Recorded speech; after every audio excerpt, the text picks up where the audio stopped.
সুপ্রিয় এসএসসি পরীক্ষার্থী, তোমরা সবাই কেমন আছো? আশা করি সবাই ভালো আছো। আমি মোহাম্মদ আসাদুজ্জামান, সহকারী অধ্যাপক, বাসা শহীদ আব্দুজ্জব্বার আনসার বিরবি স্কুল অ্যান্ড কলেজ। আজকে তোমাদের রসায়ন প্রথম পত্রের সাজেশন নিয়ে কিছু কথা বলবো, যেগুলো পরীক্ষায় তোমরা যদি অনুসরণ করে যাও অবশ্যই কমন পাবে। দেরি না করে আজকে আমরা আমাদের পর্ব শুরু করতে চাই। তোমরা দেখো, প্রথমেই আমি পঞ্চম অধ্যায় নিয়ে কিছু আলোচনা করতে চাই। তোমাদের পঞ্চম অধ্যায়ে শর্ট সিলেবাসে শুধু একটি টপিকে উল্লেখ করা আছে, সেটি হলো প্রিজারভেটিভ এন্ড ভিনেগার। তোমরা যদি প্রিজারভেটিভ এবং ভিনেগার সম্পর্কে একটি সৃজনশীল পড়ে যেতে পারো, আমি শিওর তোমার এই সৃজনশীলটি আসবে। সেটা কি সৃজনশীল? দেখো, আখের রস, ভিনেগার, NaCl এবং চিনি। অর্থাৎ আখের রস থেকে ভিনেগার তৈরির প্রস্তুতি এবং ভিনেগার কিভাবে খাদ্য সংরক্ষণ করে। অর্থাৎ এই গ নাম্বারে আসবে তোমাদের আখের রস থেকে ভিনেগার প্রস্তুতি বিক্রিয়া সহ বর্ণনা করো, এবং এই ডি নাম্বারে আসবে ভিনেগার কিভাবে খাদ্য সংরক্ষণ করে। যদি কোনো কারণে এইটা তোমাদের কোশ্চেন না আসে, দেন অবশ্যই 100% NaCl অথবা চিনি এটা আরেকটি পাত্রে দেওয়া থাকবে, সেটা হলো 3 নং পাত্র। সেখান থেকে আসবে 3 নং পাত্রের NaCl কিভাবে খাদ্য সংরক্ষণ করে অথবা চিনি কিভাবে খাদ্য সংরক্ষণ করে ব্যাখ্যা করো। অর্থাৎ এই সৃজনশীলটা তুমি অবশ্যই 100% এইবার পরীক্ষায় পাবে। তোমরা জানো ক এবং খ অন্য অধ্যায় থেকে মিক্স আপ করে আসবে, তাই ক এবং খ নিয়ে আমি আরেকটি ভিডিও তোমাদেরকে দিব। তবে আজকে আমি পঞ্চম অধ্যায়ের একটি সৃজনশীলের কথা বললাম, যেটা অবশ্যই 100% আসবে, there is no doubt. Secondly, চতুর্থ অধ্যায় থেকে তোমাদের 2 ধরনের সৃজনশীল আসবে 100%। একটি হলো তোমাদের বাফার দ্রবণ রিলেটেড এবং অন্যটি হলো KP/KC এর মান নির্ণয় রিলেটেড।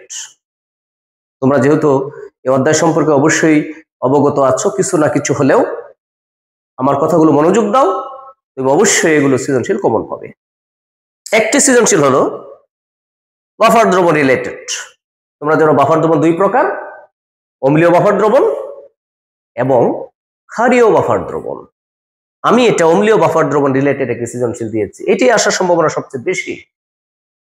সেটা কি কোশ্চেন আসবে এখান থেকে? তোমার আসবে এ পাত্রের যে দ্রবণ আছে এসিড দ্রবণ, এই দ্রবণের পিএইচ এর মান নির্ণয় করো। তুমি দেখো এখানে আছে দুর্বল অ্যাসিটিক অ্যাসিড, এই অ্যাসিডের পিএইচ এর মান নির্ণয় করো। এখানে দেওয়া আছে অ্যাসিড বিয়োজন ধ্রুবক, এখান থেকে তোমার পিএইচ এর মান নির্ণয় করতে হবে।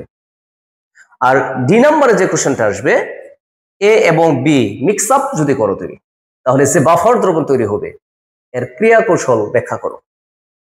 যদি কোনো কারণে এই কোশ্চেনটা মিসিং হয়ে যায়, 100% বলা যায় এ আর বি মিশ্রিত করলে যে বাফার দ্রবণ তৈরি হবে, এই দ্রবণের পিএইচ এর মান নির্ণয় করো। সেটা হলো হেন্ডারসন-হেসেলবার্গ সমীকরণ দিয়ে pH = pK + log লবণ বাই অ্যাসিড। অর্থাৎ এখান থেকে 3টা কোশ্চেন তোমরা পড়বা। নাম্বার 1, এ পাত্রের দ্রবণের পিএইচ এর মান নির্ণয় করো। নাম্বার 2, এ এবং বি মিশ্রিত করলে যে বাফার সলিউশন তৈরি হবে এর ক্রিয়া কৌশল ব্যাখ্যা করো। যদি একটা মিসিং হয়, দেন থার্ড, এ এবং বি অর্থাৎ এই সি পাত্র এ এবং বি মিক্স আপ করতেছো, সি পাত্রের দ্রবণের পিএইচ এর মান নির্ণয় করো। অর্থাৎ এই 2টা সৃজনশীল 100% ধরে নিতে পারো যে এবার পরীক্ষায় আসবে।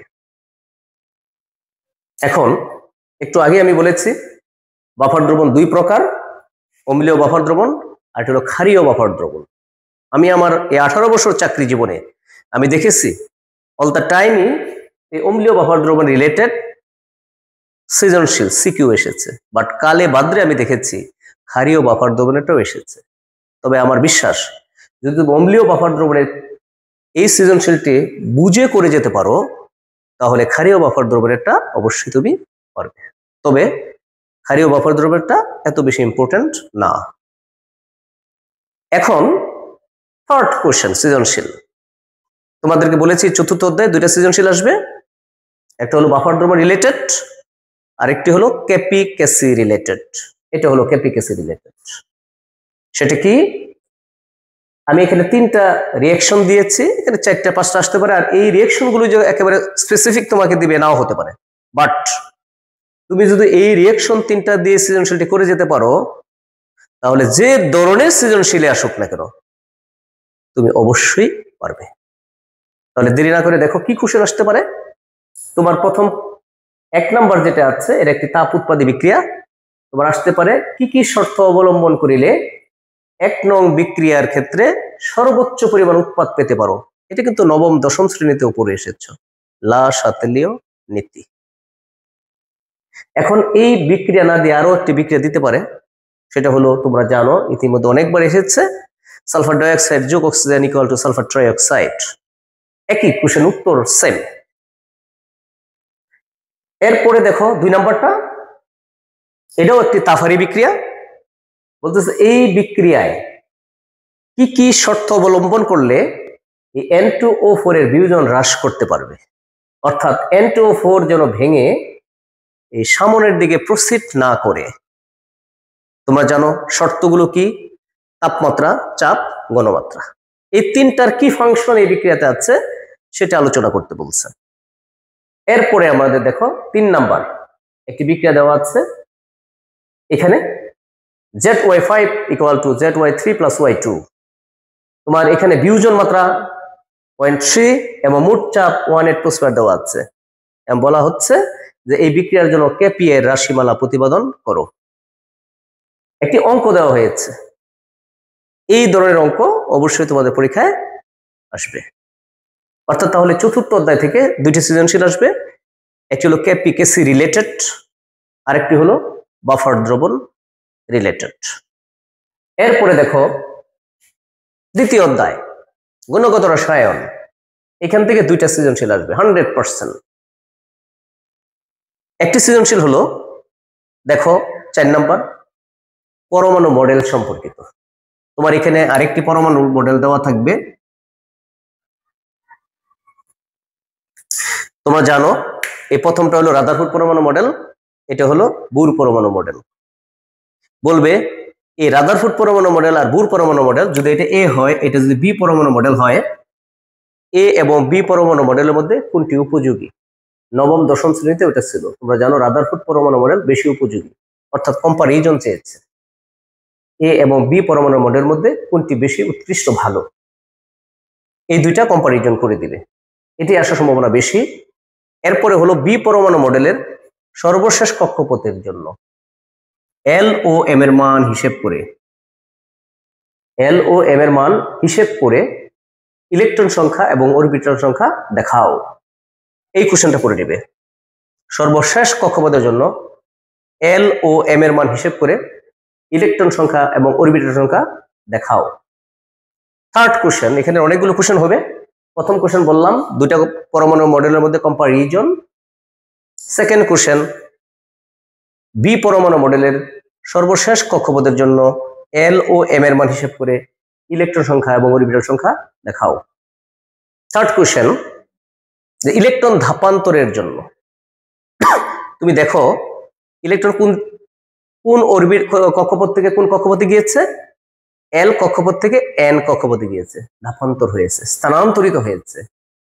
এই স্থানান্তরের জন্য তোমার তরঙ্গ দৈর্ঘ্য ও শক্তির মান নির্ণয় করো, এবং তরঙ্গ দৈর্ঘ্য নির্ণয় করে এটা কোন তরঙ্গ দৈর্ঘ্যের মধ্যে পড়ে তা নির্ণয় করো। Very very important. অর্থাৎ এখানে ল্যামডার মান বের করতে হবে। সেটা কি সূত্র দিয়ে? Nu bar equal to R S 1/n1 square minus 1/n2 square. এই সূত্র প্রয়োগ করে তুমি এখান থেকে ল্যামডার মান বের করবে। বলতে পারো স্যার এখানে ল্যামডার মান কোথায়? তুমি জানো নিউ বার ইকুয়াল টু 1/λ, সেখান থেকে ল্যামডার মান বের করবে। সেই ল্যামডার মান দেখে তুমি দেখবে তরঙ্গ দৈর্ঘ্য কোন রেঞ্জের মধ্যে পড়ে, সেটা বেনিয়া সহ কলা, বেগুনি, আসমানি, নীল, এক্সেপ্টা, অথবা আসে যেটা চিকিৎসা বিজ্ঞানে নাকি জাল পাসপোর্ট শনাক্তকরণে ব্যবহৃত হয়। তাহলে তুমি জানো ইউবি রশ্মি জাল পাসপোর্ট বা টাকা শনাক্তকরণে ব্যবহৃত হয়, তাহলে ইউবি রশ্মি রেঞ্জ পড়তে হবে। এবং আইআর তুমি জানো চিকিৎসা বিজ্ঞানে ব্যবহৃত হয়, আইআর এর রেঞ্জ পড়তে হবে। দেখেছি কয়েকবার ঢাকা বোর্ডে তোমার আসছে যে ইলেকট্রন স্থানান্তরের জন্য তরঙ্গ দৈর্ঘ্যের মান হিসেব করে ইহা কি চিকিৎসা বিজ্ঞানে ব্যবহৃত হয় নাকি জাল পাসপোর্ট বা শনাক্তকরণে ব্যবহৃত হয়। তাহলে অবশ্যই ল্যামডার মান বের করে তোমার দেখতে হবে এটা কোন রেঞ্জে পড়ে, সেটা তোমার আনসার করতে হবে। অতএব এই সৃজনশীলটা কিন্তু অবশ্যই 100% আসবে।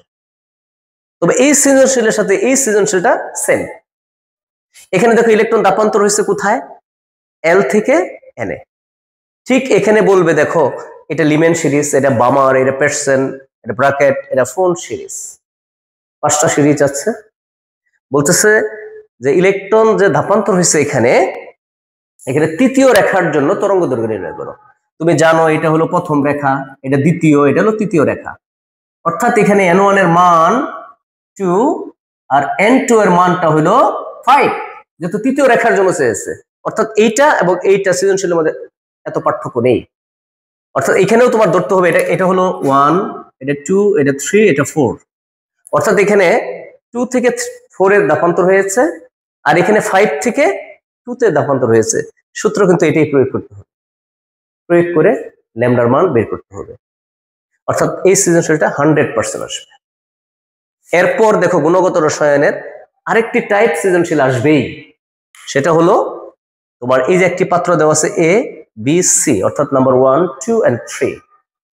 বলা হচ্ছে যে 1 নং পাত্রে যে যৌগটা আছে সেখানে Cl মাইনাসের ঘনমাত্রা নির্ণয় করো। তোমরা জানো কেএসপি দেওয়া থাকলে সেখান থেকে কিন্তু আমরা Ag প্লাস অথবা Cl মাইনাসের ঘনমাত্রা বের করতে সহজে পারি। মনে করি দড়ি দ্রাব্যতা এস ধরে এভাবে আমরা নির্ণয় করতে পারি। তাহলে এটা একটা কোশ্চেন। আরেকটি হলো 2 এবং 3 নং পাত্রে দ্রবণকে একত্রে মিশালে কোন পদক্ষেপ পড়বে কি না। দেখো এখানে কিন্তু কেএসপির মান দেওয়া আছে কার, AgCl এর।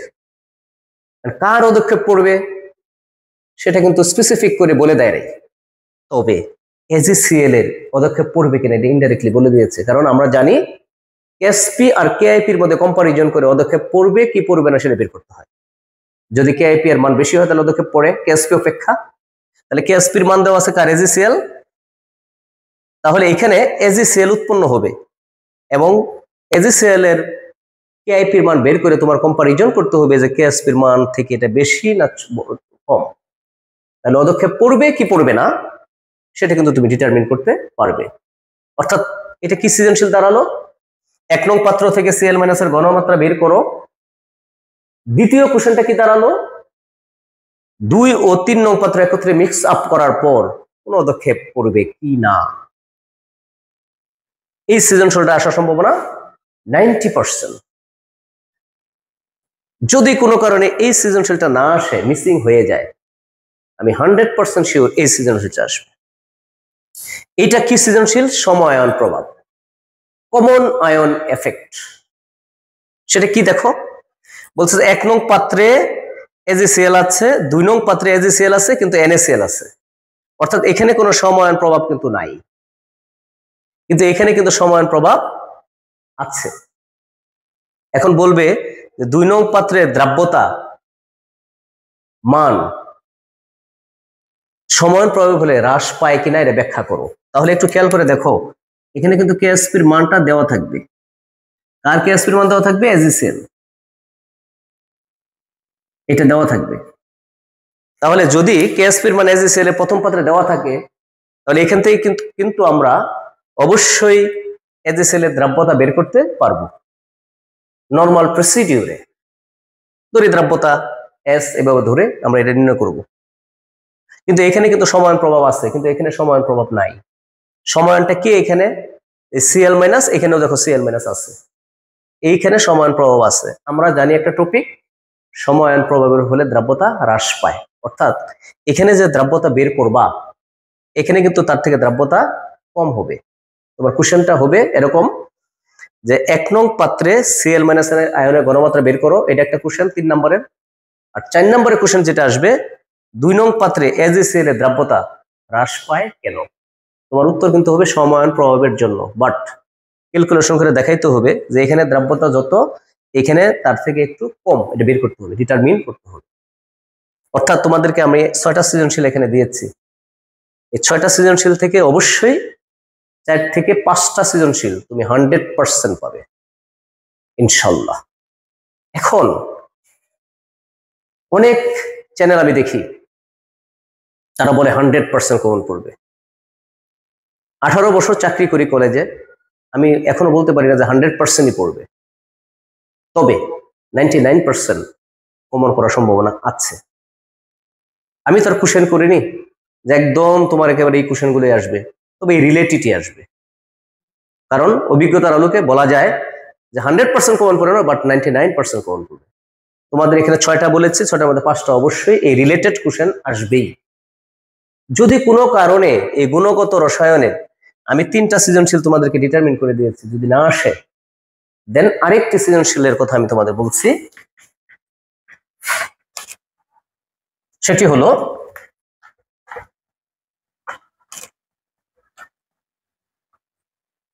তোমরা জানো গুণগত রসায়নে ইলেকট্রন বিন্যাসের 3টি নীতি আছে। একটি হলো আব্বাও নীতি, আরেকটি হলো হুন্ডের নীতি, আরেকটি হলো পলির বর্জন নীতি। মাঝে মাঝে আমি দেখেছি ঢাকা বোর্ডে এরকম তোমাদের কোশ্চেন বলে দেন।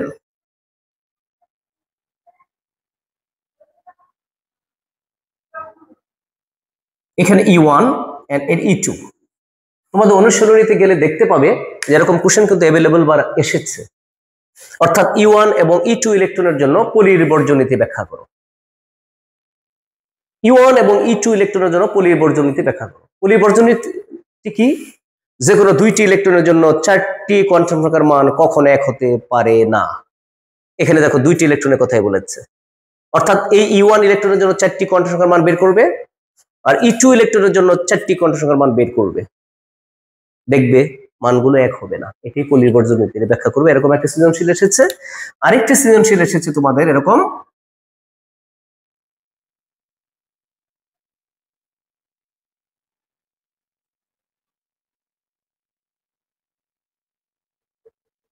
দেখো এখানে ইলেকট্রন কনফিগারেশন দিয়ে দিয়েছে একটি মৌলের, বলা হচ্ছে এখানে 3D ফাঁকা কেন, বলতেছে 4s ইলেকট্রন প্রবেশ করলো 2টা, কিন্তু 3D ফাঁকা রইল।